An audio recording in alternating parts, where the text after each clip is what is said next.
Love has fascinated mankind for centuries, and it's seen in all aspects of life and art, especially literature. When identifying the different types of romance novels, Professor Wendy Lee, an NYU English professor, defines different themes in romance novels starting from the 18th century.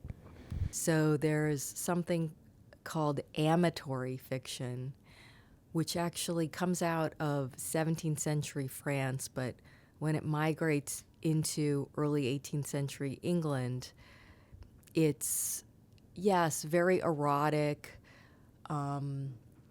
very consumed with fantasy.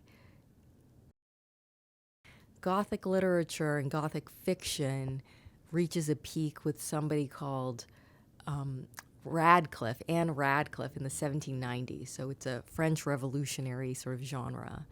And that's where you get the sort of sexy villain patriarch, the threat of seduction and sexual violence against an innocent.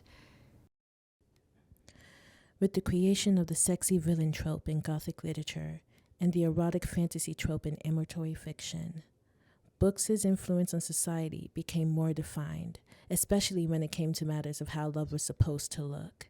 This development is seen when dissecting the book Clarissa.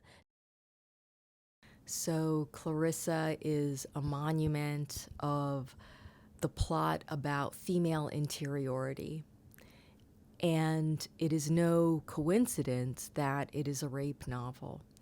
It's a violent quest to possess and know the insides of this woman.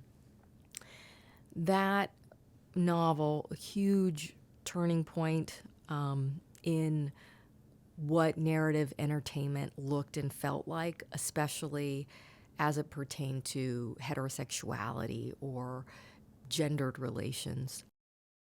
The debate about the harm these romance novels create for younger generations are valid.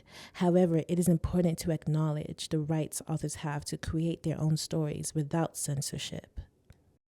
Language and the arts generally,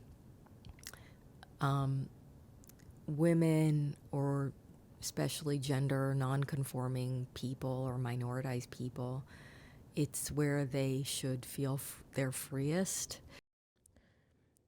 The only thing we really know for sure is the future of the young adult romance genre remains strong, and its impact on others will be inevitable, whether it's good or bad. New York City, Didion Winey, NYU.